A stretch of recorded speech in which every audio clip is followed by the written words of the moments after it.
Welcome everyone to this back to school session. Tonight we're going to be looking at structure.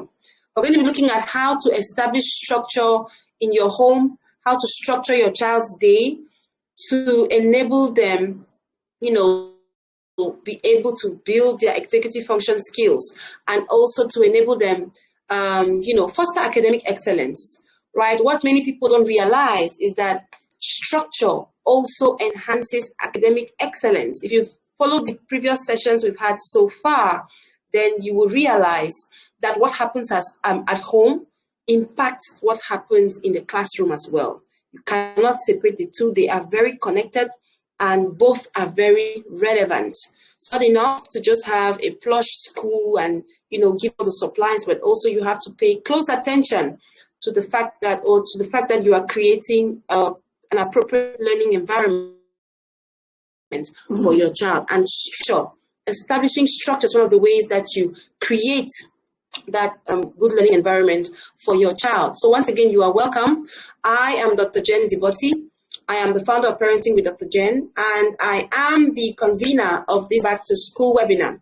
Great. So we're going to look at how to establish structure. We're going to look at how you can diffuse the chaos that you usually have within your home in the morning period, especially. If you are here and you are a parent who has become accustomed to yelling in the mornings to get anything done, or that has kids who seem to forget, today every week you're buying new water bottles, you're buying new backpacks, you're buying new pens, you're buying new everything, then this session is really going to hit home for you. So it's not going to be a very lecture-y kind of session, because I want it to be more interactive, because structure has to do with a lot of tailoring to fit, right? When it comes to parenting, purposeful parenting especially, there is no one size fits all, especially when it comes to structure. What my structure may be catastrophic in your home, just like your structure may also spell catastrophe in my home. So structure is understanding how to establish structure. It's more about understanding the concept of what a good structure should be like, of the pillars of a good structure. Okay, and no matter how much I try to go deep into the components of structure in this particular session, it's not possible for us to exhaust it, right? Those who have taken my courses understand how much time we usually dedicate just to helping you not just establish your structure, but to make it work, because that's another thing. I shared the free video on the introduction to structure during my last course, and some people actually took that particular free stuff. They were not registered for the course. They tried to reproduce it and it failed, and they wrote to me and said structure doesn't work, and I laughed. I told them that's just a hack. What you got was just like surface value. There's still a lot more that you need to be able to understand how to do to enable your structure work. Okay, so structure is very important. But what I put together in this session, if you can pay close attention and at least do the basics, it's going to do a lot for you, especially as regards your child's academic performance.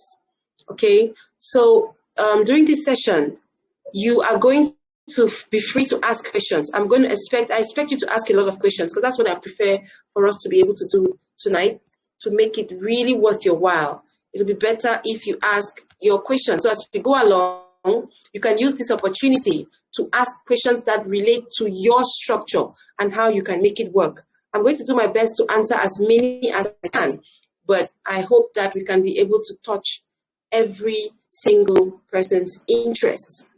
So what is structure? If we have to define structure in simple words, in simple terms, we're going to just say structure is simply the establishing a consistent routine or defining clear expectations for your children or for your family based on a system of values. So every aspect of your purposeful parenting journey must be centered around your values. So usually in the first week of any of my courses, we spend that time helping you to spell out your values clearly and to use them to define your structure, to construct your structure, because that is how a structure that will last or that will stand the test of time should be established. It must be built upon a system of values, right? And if you're running a family without values, then you are walking in the dark without a torchlight. So structure is simply establishing consistent routines or defining clear expectations for your children based on your system of values. So I've talked about routines and I've also talked about expectations. So one of the biggest advantages of taking the time, doing the work to define structure for your children in your home is the fact that structure helps children to know what is expected of them. And the fact that your children don't really know what is expected of them is one of the primary reasons why you have chaos in your home generally, but especially in the morning or whenever there's pressure, right? Because we have pressure points during during any particular day in a particular home. And usually during the school season, the biggest pressure point is in the morning, right? When you have 1-2 hours before everyone has to head out either to work or to school, that's when there's the highest amount of pressure. And that is usually when the cracks in your system are most evident. And that is when the fact that you lack structure really works against you the most.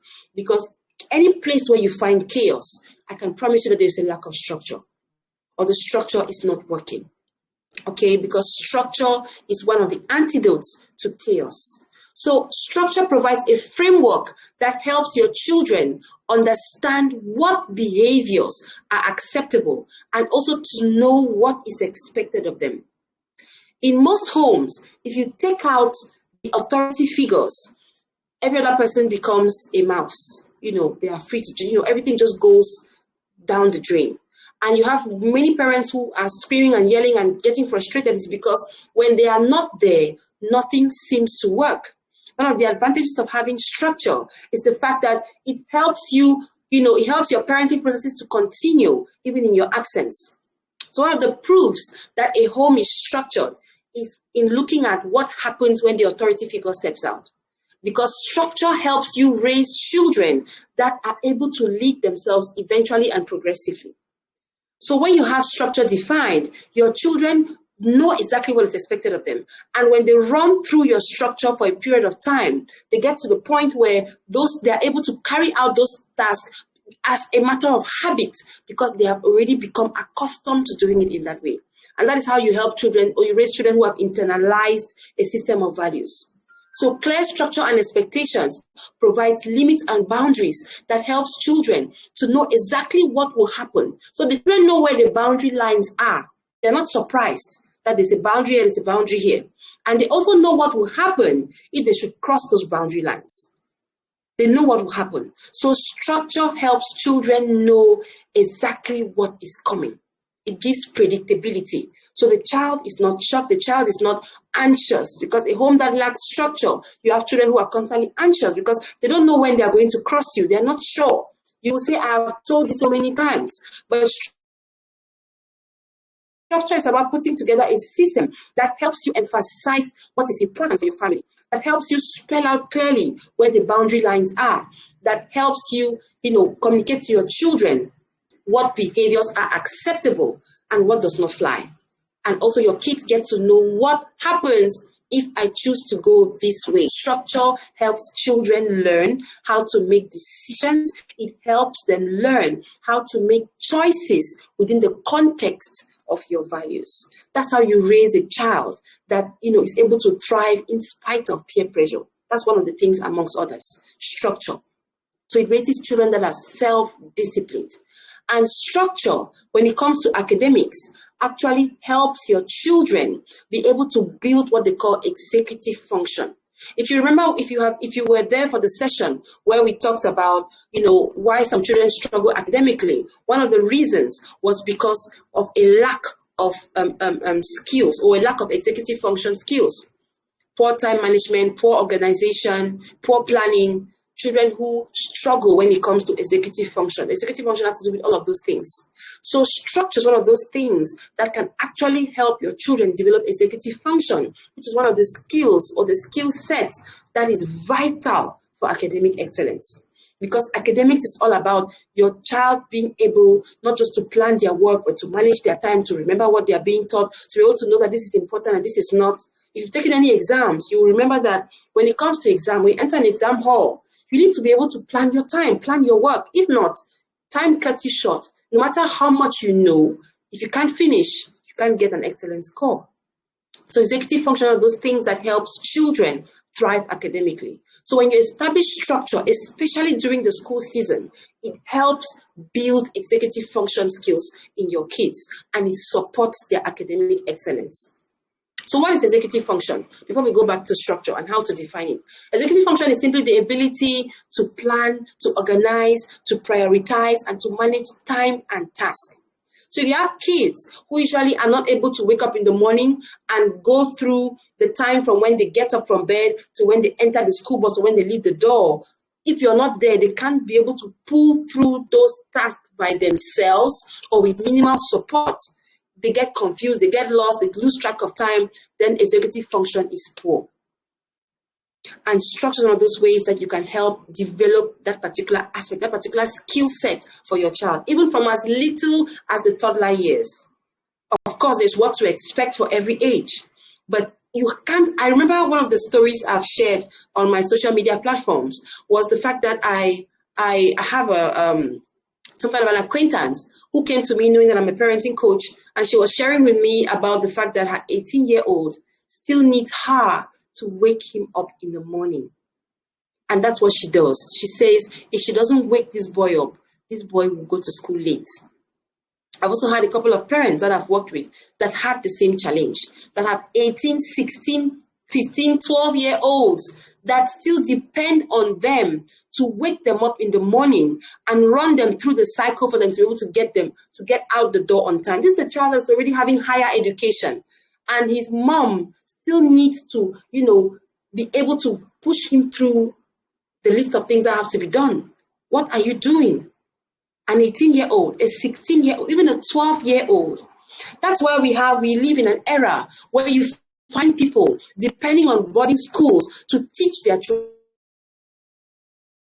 children these skills. When it is your primary responsibility as a parent to teach your children these things, not the boarding school. The boarding school is not a training ground.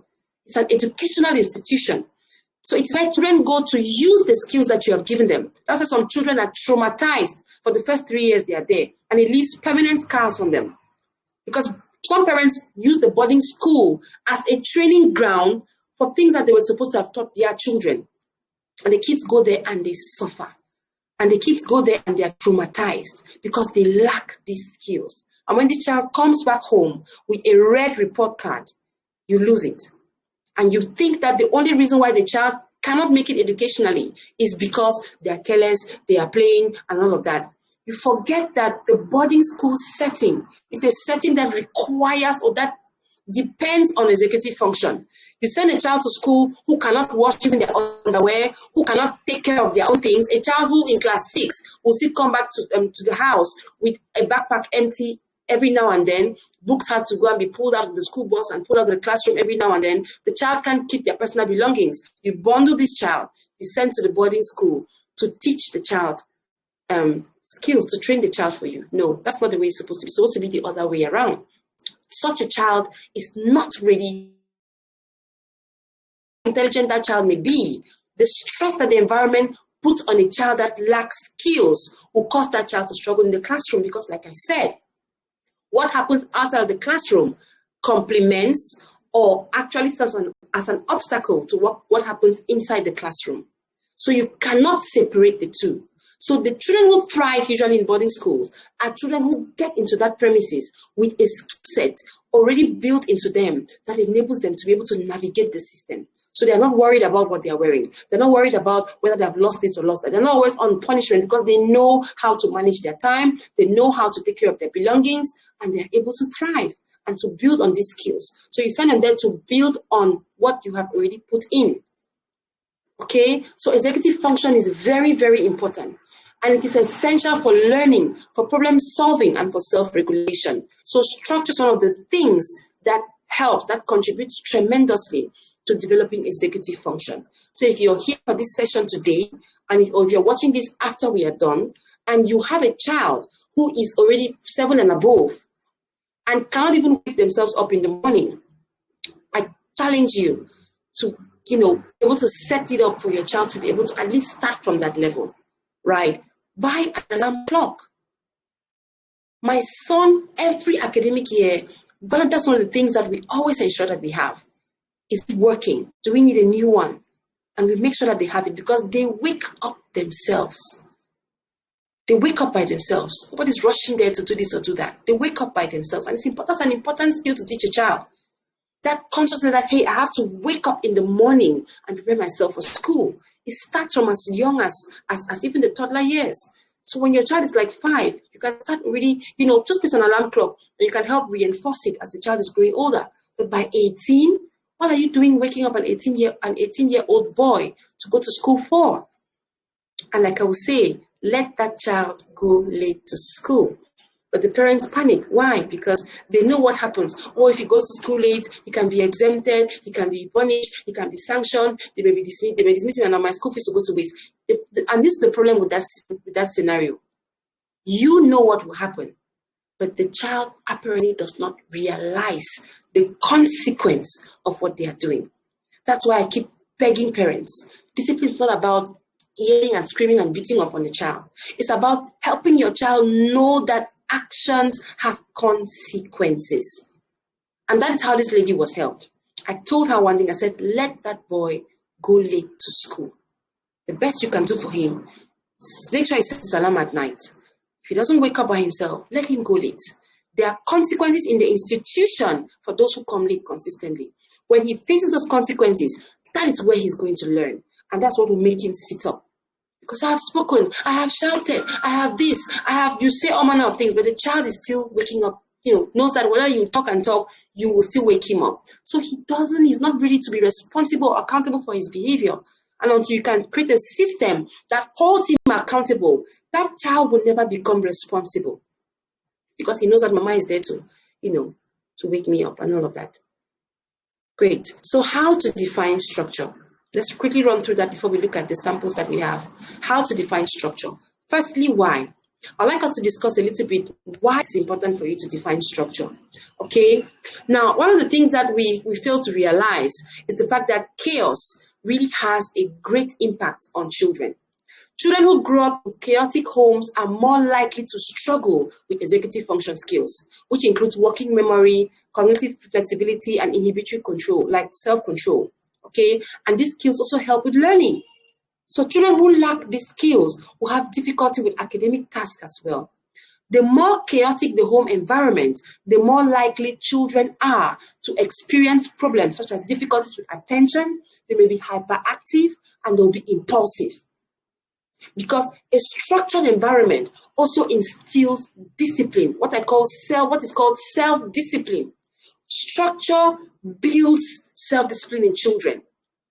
A child who grows up in a chaotic environment will struggle with attention because there's so much going on at once. The child is not able to streamline their thoughts and their function and their focus. The child will be hyperactive. The child will be impulsive. Children who experience chaos at home struggle with self-regulation. They have difficulty focusing on tasks and this can lead to academic difficulties and behavioral problems in school. So chaos at home is something that you need to do everything in your power to curb, to adjust by establishing your structure. So if you needed any reason why you should do the work to build structure in your home, then there you have it, right? It helps your child thrive. If your child already struggles with focus, your child already struggles with forgetting things left and right, and the child is just everywhere, disorganized, can't manage time, always lost, starts a task, abandons it, goes somewhere else, starts homework, runs away, and goes.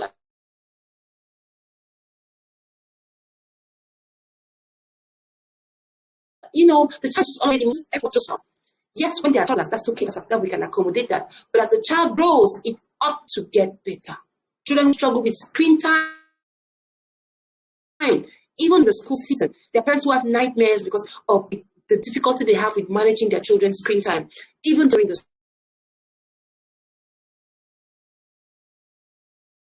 school season.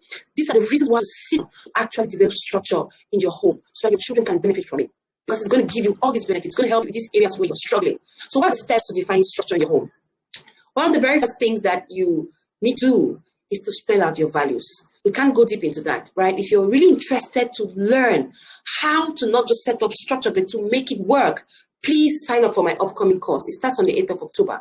I hope that you're signed up. If you're not, please reach out to me and I'll let you know how you can get in, because that's where we're really going to look at not just how to draw it, but how to make it work and how we can, troubleshoot the areas where you may have hitches. So the very first thing you need to do is to define your values. We're not going to go into that during this session. But for this session, we're looking at the school season. We want to start by drawing up a daily schedule, right? By defining routines for the key periods of the day. So routines give rise to schedules. Routines work best, especially, in fact, routines work at all levels, but it's important, first of all, start with a routine. What is a routine? A routine is simply a sequence of activities. Now, usually the parent already knows what comes next, but the problem is that what the parent knows is in their head, and where you struggle in the morning is because you need to move it from your head to your child's head so that your child can act on it. That is why you're constantly screaming in the morning, because you have it in your head, your child doesn't. And who really has to have it in their head is the child, who is supposed to be able to carry himself through the task in the morning to make it to the school bus on time. So the problem is that parents will say, why are you still there? They're supposed to have bed. So you know what should happen. The question is, does your child know that? I know you're going to tell me, oh yes, I always tell them every morning. Children are naturally forgetful. So structure is about setting up a system that helps jog your child's memory, right? It's about not just assuming that your child should remember, but actually going the extra mile to set up a system that helps your child remember. Emphasis on help, right? You are there to help your child. Help your child remember what they should, not by being their alarm clock, but by creating a system that helps the child be able to figure out what comes next, whether you are there or not eventually. So draw up a daily schedule and a routine. A routine is the sequence. Wake up in the morning. Family, I'm just giving an example. Wake up in the morning, family prayer, take your bath, breakfast, put on your uniforms, brush your teeth, grab your snacks, out the door. That's a sequence. Now, the reason why there's always struggle at this level for some homes is because today the child wakes up, you skip prayer, the child has bathed, one has not bathed, maybe the uniform was not ironed. Go and iron your uniform first. So today is like this, tomorrow is like that. So you're always mixing and matching and doing whatever is convenient per time. The problem is just that you end up with the end result that you think it should end up with, and we go out the door. That's why it's difficult for your child to be able to have an expectation. There must be a sequence. That's how you build habits. A child that knows that once I wake up from bed, the first thing we always do is to pray. The next thing we do is this and that and that and that. It becomes a habit such that whether you are there or not, the child already knows that this comes next, and it reduces power struggles in the morning. I don't want to bathe. I don't want to this. Oh, mama, no. I want to, first of all. And there's some children that do their homework in the morning. That's a lack of structure. If that happens a lot in your home, then you really need to work on executive function and structure. Because doing homework in the morning spontaneously, of course, is going to mess up the processes that are in place to help your children get out the door on time. It means that you are disorganized, or the home is disorganized. That's chaos. Homework should not be done in the morning. We're going to look at all the time. So draw up a daily schedule. Now the schedule, that is where you actually begin to boost executive function. The routine is just a sequence, right? It's just bathe, eat, put on uniform, go out the door. That's it's just like that, without time, time slots. But a schedule is about timing these events, right? And its routines are usually fixed, but schedules are not necessarily fixed. Okay? You may say your morning routine. Morning routine, there may be 4 major components. Then the schedule now may have certain aspects of it that change from time to time. For example, the routine in the morning from Monday to Friday, right, will most likely be the same. It should be the same, ideally. But the schedule may change, because if the weekend comes around, you discover that that routine may change on Sunday, because the amount of time you may have on Sunday will be different from what you have during the school time. So the schedule usually can fluctuate, but the routine should be the same. You can now say, I reduce the amount of time for prayers in the morning, or I reduce the amount of time for breakfast, or whatever, depending on what you're facing. So the schedule usually is adjustable. You can adjust, but the routine should be the same as much as you can, so that it builds up into a habit. Now, communicate your expectations and make room for participation. That's the second step. So if you sit down and you take a look at let me just share my screen so that we look at the schedule for you, and we can look at that and be able to learn from it. Okay, can be able to learn from that. So there's a schedule here that I want us to quickly look at.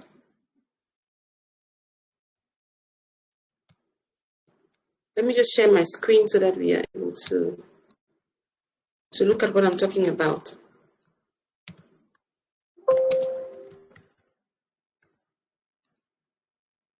Sharing my screen. Now, let's just look at the blank copy first. Let me share my screen briefly. Let's look at the blank copy, and then you can be able to relate with what I'm sharing now.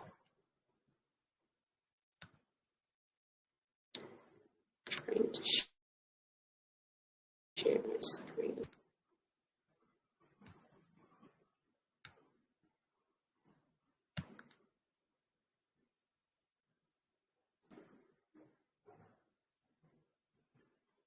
Okay, we're just going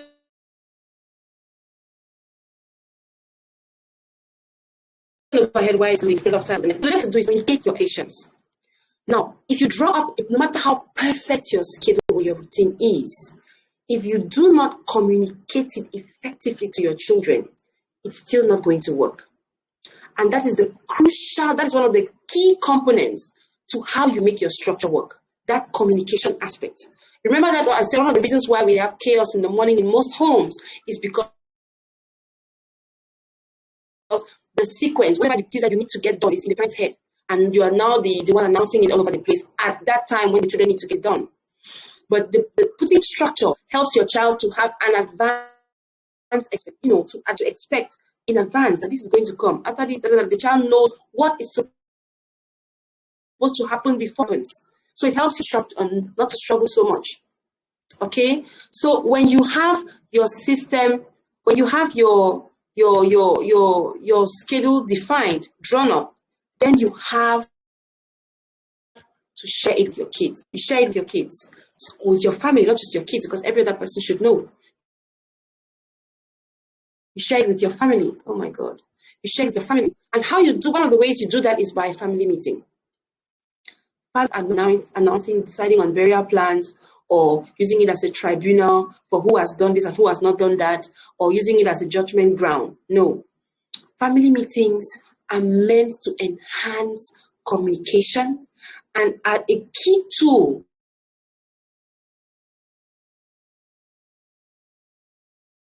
for you to run effectively the system in your home. Without a family meeting, I cannot even, I can't survive. That's one of the key things. I actually have meetings. I have spontaneous meetings and then we have our key meetings every 2 weeks.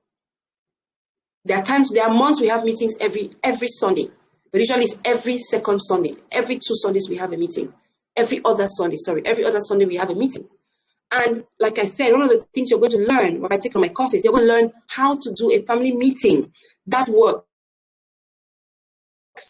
Not the one where your kids come and they are not the one where your kids are reluctant, but this one, when you learn how to do it, your kids will be the one reminding you about family meeting. Because when you are taught how to have a proper family meeting, children become eager because they are given a voice with a family meeting. And there is a way to do it.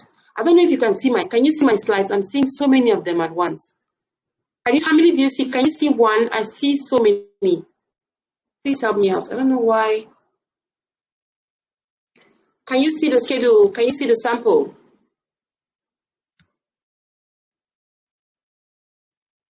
Doc, I think you need to close some windows. There's so many. I don't know why it's opening up so many of them at once.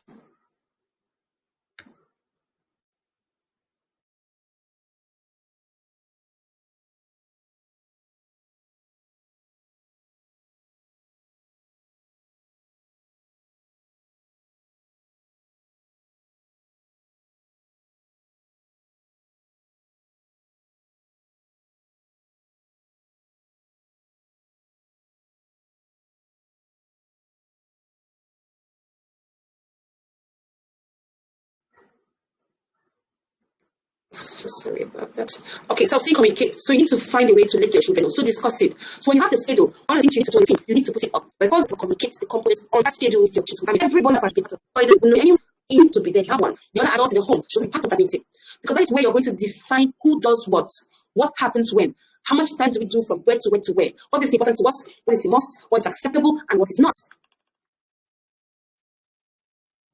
That's where you define all of those things. So routine. When my kids wake up from bed at 5:30, what we do next day, what we do is that they go and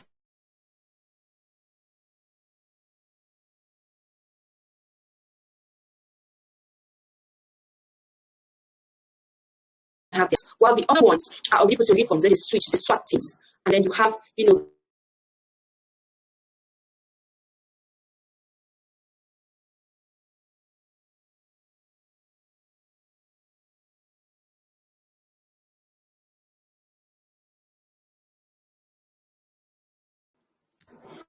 sorry about that. We had some network interruptions. I don't think I may be able to share I'll try to share it one more time. So communicate what you expect clearly as you can, right? Let everyone know what is on the schedule. They should even know that the schedule is going to come up, because some people just draw it up and put on the wall. Hey, everybody listen, this is how it's going to be in this house now. No, you don't do that. No, you don't do that. You have to call a gathering where your kids are going to weigh in. The sequence you may have put, the routine you may have set up may not even be ideal. As a parent, you have to be humble. Your children can correct you in ways sometimes that will humble you, because usually it concerns them. You cannot just come with a schedule routine that concerns your kids. Some people even do it for kids as big as 16, and they just do it for them and come and put it there. It's not going to work. Your children will resist you. So you need to create room for them to participate. They must give their input, right? Mama, I think instead of doing this before that, could we instead try it this way? And you also teach your children to communicate like that. So when your kids have to weigh in, so it's not just you saying, you're almighty, you put everything and everybody must do it that way. No, that's dictatorship. It's not going to work. It's not going to help you run that structure successfully. The second thing you want to do is to assign specific responsibilities ahead of time. I shared on the forum the chore chart. The church, you'll be amazed at how much responsibility your children can carry on, even in your absence, when you start this habit of defining responsibilities clearly at the start of each week. In my home, for example, cleaning up the table after they eat is something that I want each and every one of them to do. I don't want anybody to feel entitled. So it rotates, that particular chore rotates. But each of them has their chore that they carry out for the entire school week before we switch. So when they come back from school, they don't do chores in the morning because it's going to be too chaotic. I took out chores from the morning. I do chores after school. That's for my home. It may not be the same for yours. So when they come back from school, as soon as they drop their bags, you see one of them already starts going to the bags, taking out the lunch boxes, and it works like a factory sometimes. Another one is grabbing all the shoes and going to the bathroom. Another one is, taking off the uniforms and putting them where they should be. So everybody knows what they have to do. That is how you take away the chaos. And that happened because before we enter a new week today, we already discussed what happens for week 3. We have a structure, we have chore charts, we have a reward, we have all those things set up. So the children know what is coming. They know what happens when you don't do this and when you don't do that. They know it already. So there's no discovery there. They are not shocked when it happens. And it helps them choose whether they want, it helps them make choices that affect them either positively or negatively. Okay? So it should not be a surprise. Assign specific responsibilities. You are in charge of washing the dishes this week after lunch. So if the dishes are not washed, you know that it's child A. If this is not done, you know it's child B, because that's what the structure had defined. And what happens when that is not done the way it's supposed to be done? That's why you set up the structure, because it helps you define what behavior is acceptable. And the reason you are defining it also helps you to also know what you do when this and this is not done. Like I said, this session is too short to even go into the nitty-gritty of how you can really go deep into working out the different components of a structure. That's why we take parenting courses. So assign specific responsibilities and build executive function purposefully. I talked about getting kids an alarm clock from as early as 5 or even earlier. It's possible, right? My kids are so excited to wake up by themselves in the morning. Nobody is stressing themselves up. Particularly the elder one, he knows, he wakes up and he's before you even come out, he's out to the kitchen, putting water on the fire. He knows what to do. Takes the oatmeal, starts setting it up. Everything, there's already a sequence that they are already working out, right?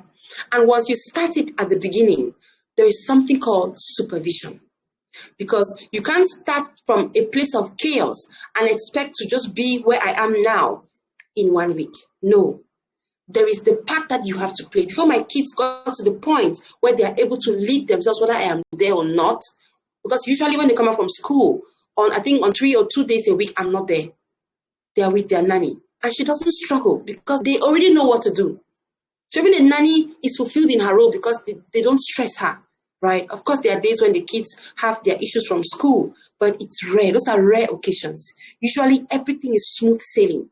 In the morning and even after school and even in the evening with homework, there's no struggle. Let's go quickly. So structure study time. That's another thing you need to be able to define with your structure. Study time. We are here focusing on academics, right? Now, in most homes where there's a lot of chaos or lack of structure, there is no time that is defined as study time. My kids round up with their nap later 6 p.m. They're up. Study time is from 6 to 7. There's no TV from Monday to Friday in my home. It doesn't exist. Nobody asks, nobody misses it. We had already settled that. There's no TV because there's no time for it even, right? So 6 to 7 is study time. That's when homework is done. That's when they go over their notes, they check their back, pack the books for the next day. It's an hour that is set aside for study time. Now, the reason why you need to structure study time is because if you want a child that eventually becomes a self-regulated learner, they need to develop the habit of knowing that whether there's homework or not, you need to be able to sit down with whatever it is that you were learning that day in school. It could be focusing on also educative activities, for example, reading books or doing other supportive activities that supports your child's learning, right? Those who know about educative games and stuff, you understand what I'm talking about. So that hour is an hour where you do stuff that contributes to your academics, and you need to structure it. You could say, okay, first 15 minutes or 30 minutes we do homework. The next 30 minutes we revise or we read or we study. So structure study time. We learned about the study habits, how to develop study habits for your children based on your child's learning style. If you didn't take that session, please, I encourage you to do so. Because what you do with your child during this study time that you're going to structure is what is actually going to help that child thrive. When I went on CRTV last week, one of the things I shared, I had some kind of I realized something that I had never noticed before. I realized that one of the reasons why academically I began to decline when I got to the secondary level was because no one taught me to study. I thought intelligence was fixed, right? I was pretty smart. I was always at the top 3, in primary school. Throughout primary school, I was always top 3, mostly first. But when I got to secondary level, I thought that it's the same environment where I could just relax and pass. And I was shocked because I would relax and go to the classroom, to the test ground, and I'm overwhelmed, right? Because I didn't expect that. The notes were it was more complex, and it needed more dedication, more commitment to studying. So I learned it the hard way, usually around high school even. I still went through GCE, still loafing around like that. And I was still able to come up with 4 A's, 4 B's, 2 C's. But God knows I did not put in the kind of work I put in high school. Because high school, I did the same thing and I was in bottom 10 first term. I went to bottom 10 first time I sat up and I came back to top 10 because I did not understand how to structure my study time. Nobody taught me. I had to learn it by myself. So some children may begin to struggle academically because they don't know, they're not able to build these skills. They lack the skills that should accompany excellence or that prepares them for excellence. I was the kind of child that could steadily remain at the top all through my academic journey, but that was not the case. It was always like this, right? For so many reasons. We can't even go into all of them now. So emphasize skill development through supervision, right? These executive function skills, a child that can wake up by themselves, a child that knows that they can go from A to B to C to D. It starts, first of all, with you accompanying them, right? Remember, you are the trainer. Right? And anything you spend time, you invest time and resources training your child to do, eventually your child will pick it up. But is that sacrifice, is that consistency on our part that is usually a challenge? You start today, you leave it tomorrow. You do it today, you yell tomorrow. You change it tomorrow. You twist it the other way around. And it can become a habit. So when you set up structure, it helps you, the parent, be able to guide your child consistently. Structure helps consistency. Consistency will always be a challenge for you if you lack structure. You cannot even be consistent, right? And also discipline thrives on structure. Discipline, actually, one of the components of discipline is structure. It's structure. So you are able to emphasize and develop particular skills when you have structure and when you are available, when you make room for supervision. For example, reading habits, a reading skill. You can actually structure reading or schedule it into your child's day intentionally. Now, based on all what we have learned, right? We've learned about how children may struggle, where they may struggle. You notice that your child maybe has challenges in maths. You're structuring your study time for your child may actually entail you saying, 10 minutes every day, whether you have homework in maths or not, we are going to do something in maths. For my kinesthetic, my child, one of my kids is a kinesthetic learner. If you didn't take a session, you wouldn't know what I'm talking about. Every day I do something maths related with him, because that's the one core subject where he really struggles, because maths is mostly abstract, right? There's no way to really act it out and stuff. Maths is very abstract. So I need to find ways to bring it to life for him. That's what I do every day. I go through his lessons. So study time, I structure things in there depending on the kind of children I have. I have a visual child, right? I have a kinesthetic learner. I'm still studying the last two. They're still small. But I have those two, I already know. So I schedule things into that time that caters and builds the skills that these children need. I build focus for my children every day. I build it intentionally because kids naturally, as they are growing older, it gets better, but they struggle with focus. So I build focus every day because focus is one of those skills that helps academic excellence. You cannot do without focus. A child that can't sit still in class will struggle. So create daily rituals as well that help you track what is important to you and each child, right? For me, connection is very important. So my structure makes room for connection on a daily basis. It's a structure that is also meant to hold me accountable with my parenting. Structure helps you be accountable with your parenting. Because when there's no structure, sometimes you may not even realize that for up to a week, you've not been able to sit down with your children to actually pour value into them or train them on something or teach them something or connect with them because you're busy. So even when I'm busy, as those who have taken my courses know how busy I can get, even during those weeks, they know. I hold myself accountable. My busyness will not stop me from parenting my children. I have time. I make time to parent my children. Every day I make time for them.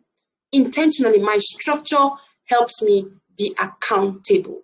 So you can use structure to help you create rituals. A ritual is like something that you do every day or habitually. So we have rituals in our home that whether the moon is falling from the sky, it is going to hold, right? And those are things that help create a sense of belonging. So if you want to grow a set of children, we want to raise a family that has your values deeply instilled into them, then structure helps you do that. Because rituals are a way that you help internalize what is important. My rituals in my home actually are centered around my five core family values. They are centered around that. Each of the rituals has a value that it is tied to. So plan ahead to gain control over screen time and other potential distractions. So when you look at that schedule, I'm sorry we have not been able to, but we'll look at it on the forum, maybe through chat. When you plan ahead, those who struggle with screen time, when you draw up a schedule, it helps you be able to ask yourself, what will my child be doing after school? My child gets home at 3 p.m., for example, and they go to bed at 9 p.m., for example. That is 6 hours. How are we managing these 6 hours? A child that has their time managed for them eventually learns to manage their time for themselves. When they get to levels like the university, they don't struggle. Most children get to university, and you find that they usually in the first trimester, they go everywhere before they are finally settled. But you see some kids who come in there from the first week they are on track. Executive function. So you can actually begin to build these skills into your child from when they are little. Don't wait till they get to the university. So plan ahead to gain control over time. So if you have 6 hours, from 3 to 9, ask yourself, what would my children be doing from here to here to here?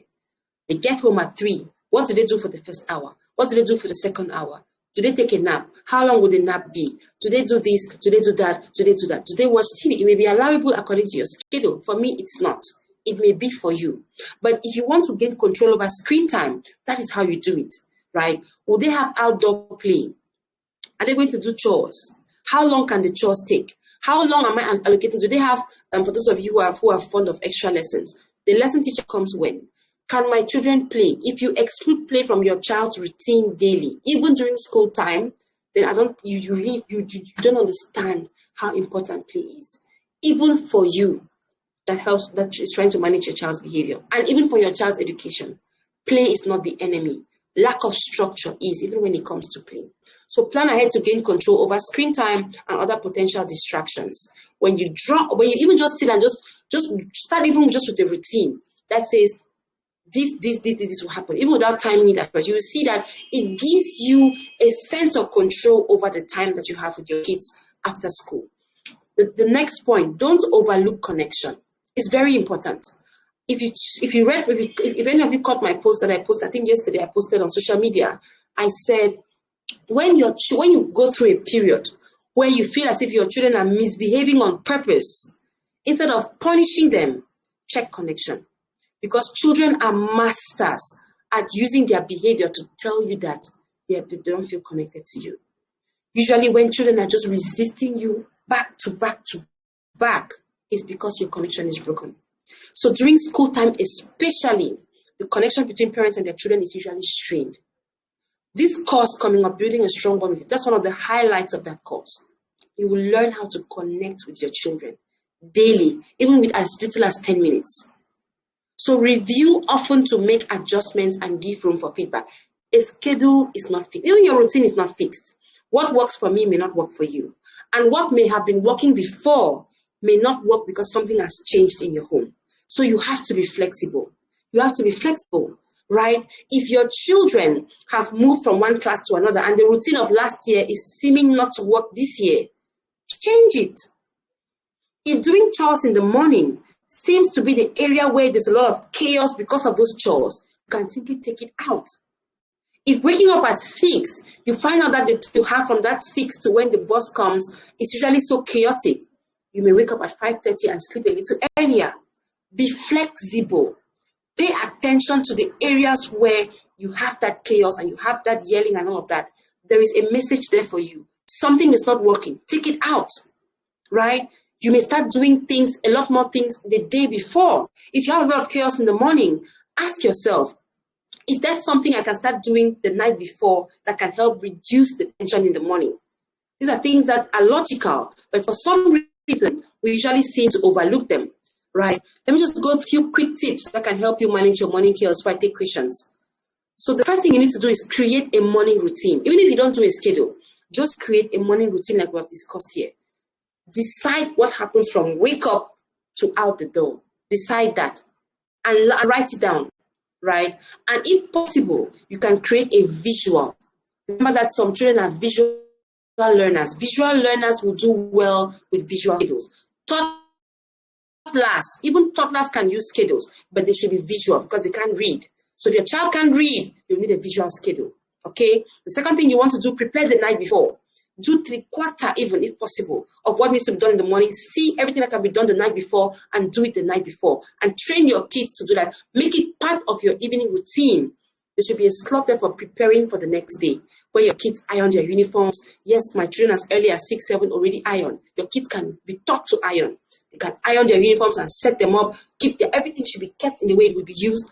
Their lunch boxes, you can start preparing some stuff the night before. Think about that, right? Use visual reminders. Reminders are important for children because children are forgetful. Your child will not get up tomorrow and just become an adult. They need reminders. But how you remind usually is where the skillfulness or not comes in. Encourage independence. Please wean your children off all of that pampering all the time. A skillful child is going to unburden you. But a child that lacks skill is going to be a burden for you. So the more independence you build into your children, the more rest you're going to enjoy, right? I shared how my kids were able to do their own snacks to go to school in the morning. These are skills that we have invested time to build and develop. I encourage independence at every step possible. When they're just in the morning, the 2-year-old is able to do at least 3/4 of his things by himself, but he needs help at some point, and that's where help comes in. But eventually, he will do everything by himself. Everyone is doing for themselves what they can do according to their age, and they come in to assist with the overall system. That's how you build a child's independence. And even when you let your kids do these chores, do these things, when they go to school, they go to school confident, because skills boost a child's self-esteem and also their confidence. Stay calm. Study your system. Where are you always having those frictions and hitches? And see what changes you can make. Please let me end here. A few questions if there are, right? I'm sorry I've not been able to go through everything. Like I said, structure is a very broad subject, and there's a whole lot more that I would have loved to include into this session, but this is what I was able to squeeze in for tonight. I hope that I've been able to deliver value. I hope you found value. I hope you've learned a few things that can help you be able to make sense of how you can diffuse the morning chaos.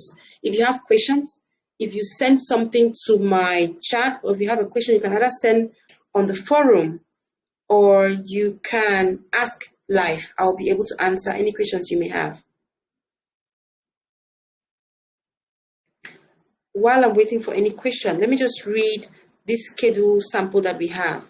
So this parent's schedule starts at 5 to 6 a.m., 5 a.m., right? That's the wake up time.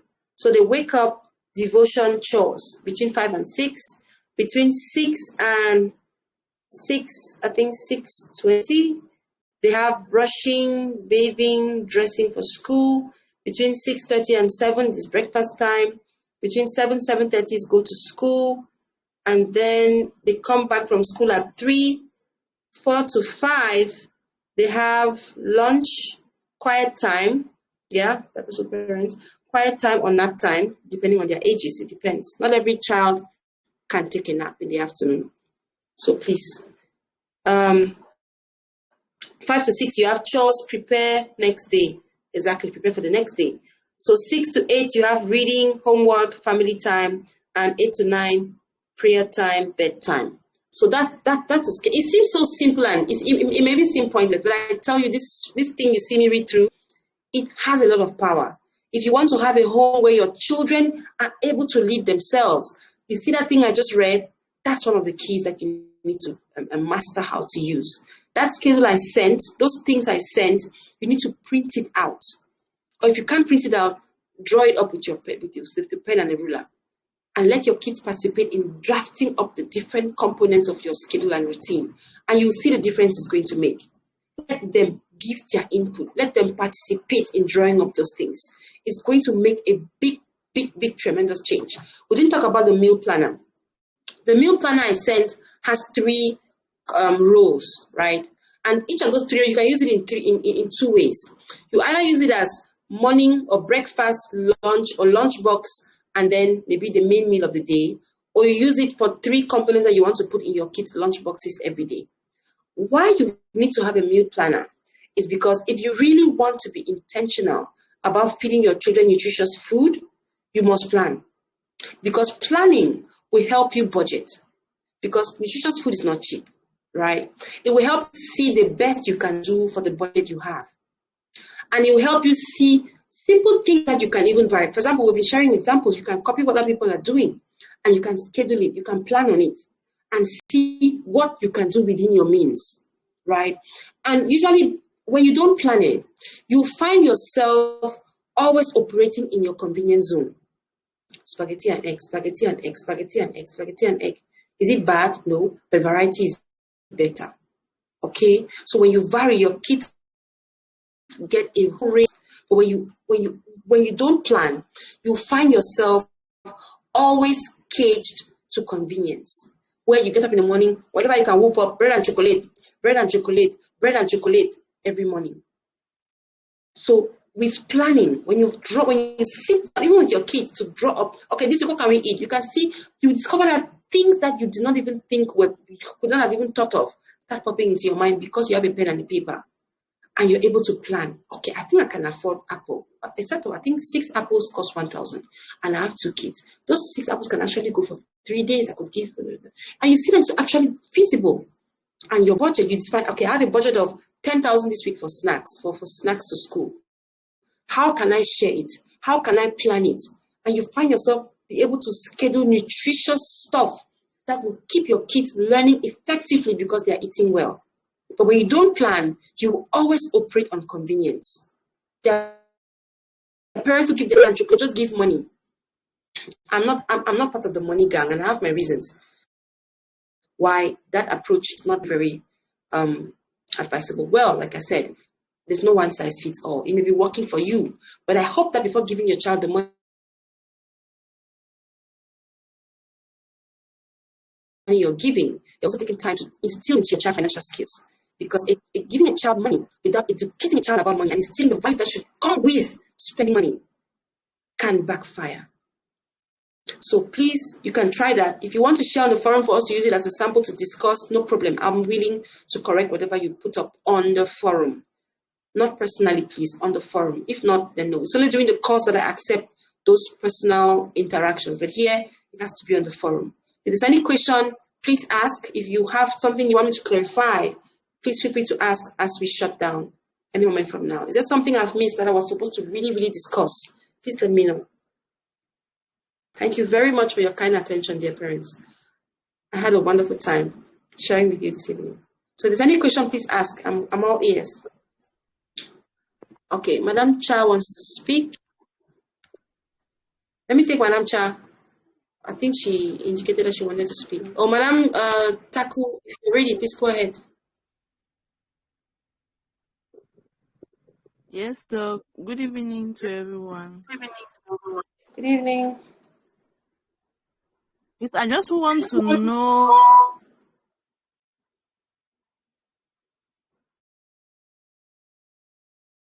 including playtime during the week.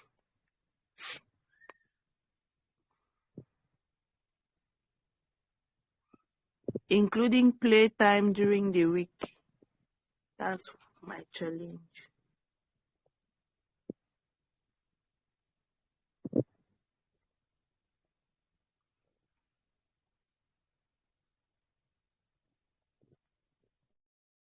I think my network fluctuated. Please ask your question again. I probably didn't get you. Yeah, my question was time during the week. Because it's true, I assume that they play in school, but the truth is that I noticed that there are days where they take they break time and Please ask your it's the question same again. time. My network switched off.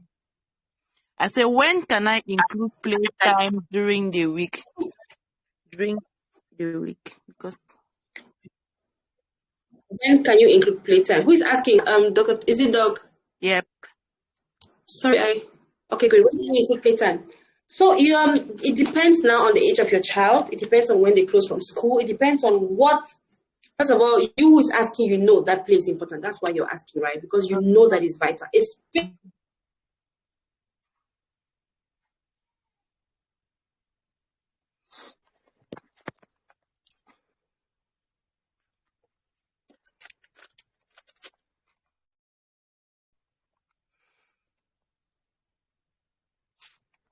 Especially for a kinesthetic learner. It's kinesthetic to play every day, right? But there are different kinds of play. Now, the playtime, it doesn't have to be exorbitant necessarily.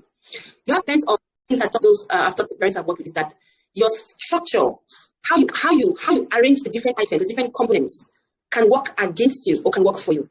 For example, play is something that children look forward to, right? So it is a motivational item.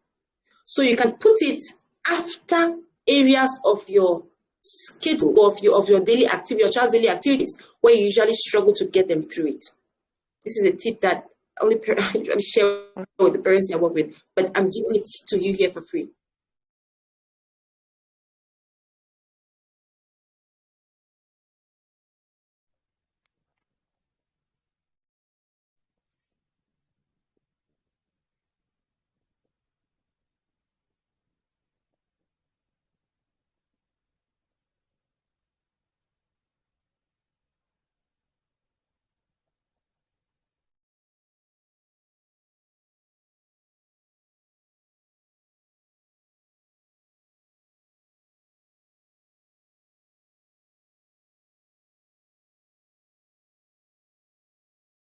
There are some components of your structure. Sorry, my network switched off.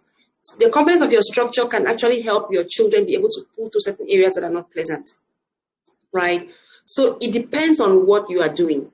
If you want to make room for outdoor play, right? What kind of outdoor play are you having in mind? So it depends on what kind of play you're putting in. And it also depends on how much time your child has. For those who have lesson teachers that come after school, I'm not a big fan of that, but for some cases it's necessary. But you need to also look at how much time your child is spending in there and whether your child has had time to decompress after school.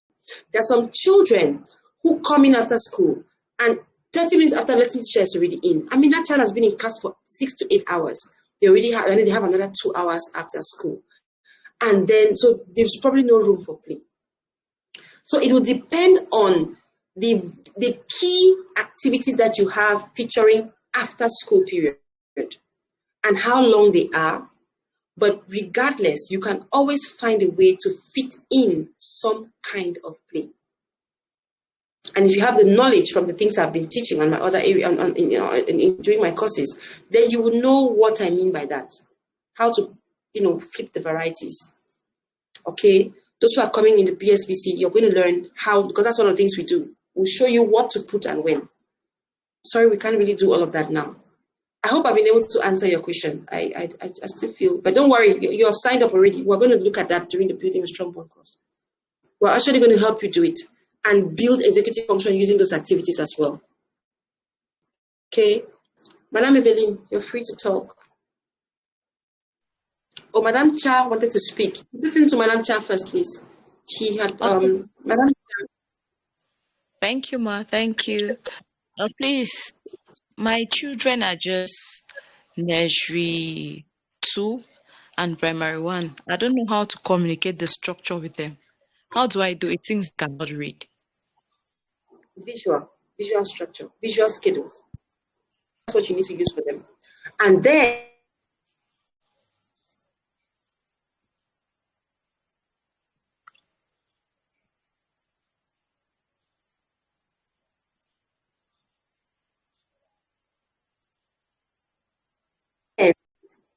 that age group actually will do better on routines than is. So visual is what that is. At the beginning, you actually have to eat for a good amount of time. For example, I have a 3-year-old now. He just turned 3, I think 2 days ago. He turned 3 on Wednesday. But even before he turned 3, he already mastered his routine. He knew what comes next. He will tell you easily, Mama, it's time for this, time for this, time for that. The parents who have worked with, they will tell you the same thing. Who have toddlers, who actually took time to do their schedules, will tell you the same thing. Even without the visual, just having a routine where you announce to your child, because your child cannot retain it at the beginning. You can't just say, okay, my 2-year-old, tomorrow we're going to wake up. It's not going to work because the child will forget by morning, right? So what routines do for these small children is that the routine helps you to be consistent, and the consistency helps convert the routine into habits. That's why it is very imperative that you stick to the routine more often than not, because it is that constantly doing the same thing that ends up registering on your child's mind. Mama, it's time for this. Mama, it's time for the child will now tell you what comes next. So it is a routine, even if you can't do a visual. If you're coming on board the course, fine, you learn how to do a visual schedule. That's one of the new things I'm putting on board. If you're going to do a visual schedule, great. But even if you can't, even if all you can do is a routine, it will still work. And then you keep telling your child what is coming up next. They call it transitioning. You transition your toddler. Tell your child, okay, we're going to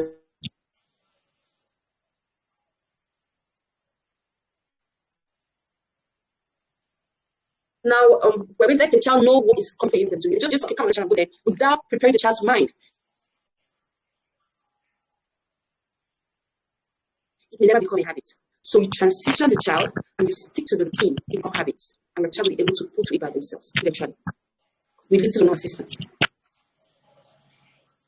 I hope that helps.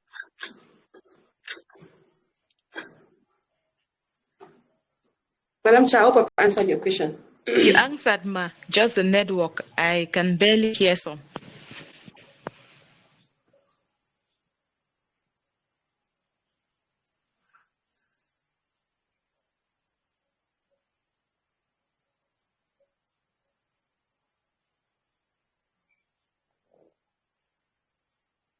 Oh, okay, sorry. If you want, you can write it again on the chat now. Any other question? Madam Lin, we have just 2 more to go. Madam Lin, if you have a question, please ask before we go. Okay, I don't think there's a question from there. Madam Doom, you have a question, please ask. I've unmuted you. Is there any other person? You can just indicate that you want to speak and I will. Madam Doom, were you about to ask a question? Please ask before we shut down. Yes, madam. I want to ask that my son is just learning too, but my problem with him now is when he's back from school with his assignment, he will like, "Mommy, you are not my teacher. You cannot do my homework." So I usually use the my elder brother's son to like help him. So at times when I want to come in, he's like, "No, mommy, you are not my teacher. No, you are not my teacher. I need to be my teacher."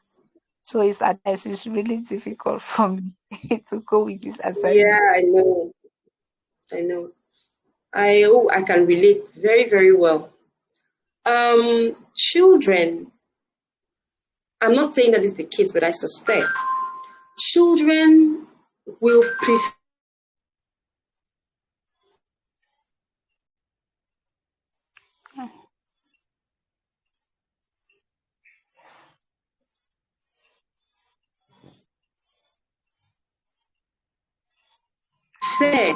to work with someone that can easily accommodate.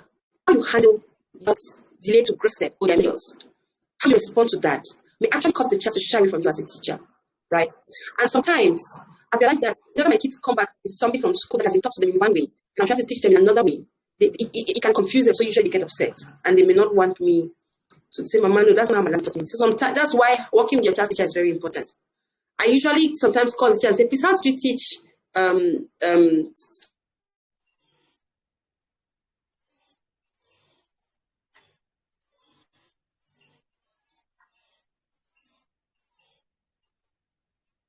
subtraction? Did you use Bini or did you use?" Because if you do something else, just say, "No, my mind is used in school, and the one using is Bini." It's not like those circles where you need to take away.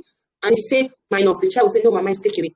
So for some children, if they find out that working with you, they are maybe your response to their delay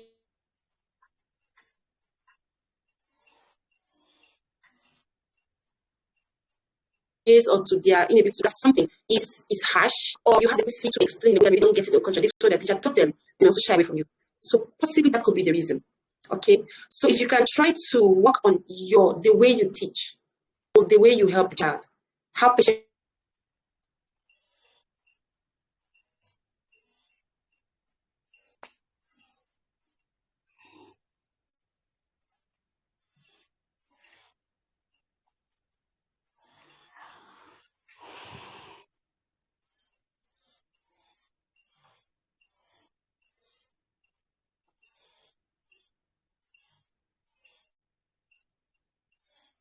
you are, how kind you are, it could make a difference. Maybe that could be the reason. It's not that great.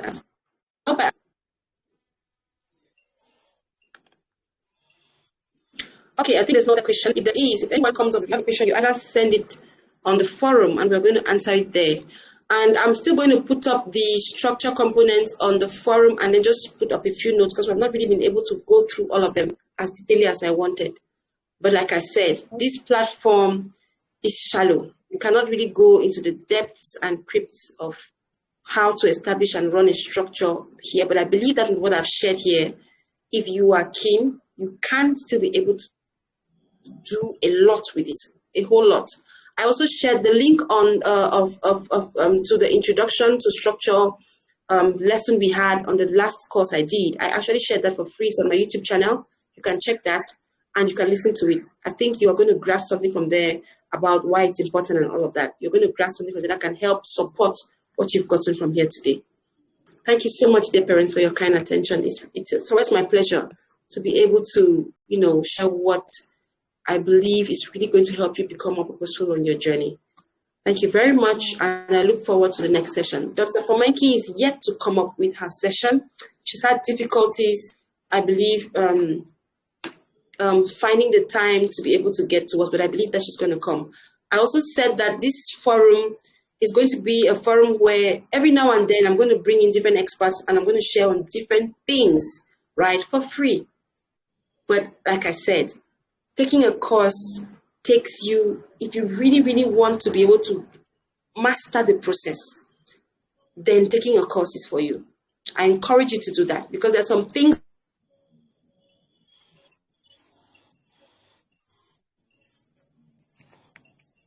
that here you just get tips and hacks and all the surface. Well, if you read, taking a course is what you need to do. Thank you so much, and do have a good night. See you at the next session. Whenever that will be, it will be announced. God bless you. Bye bye. Thank you, ma. Thank you. Thank you. You're welcome.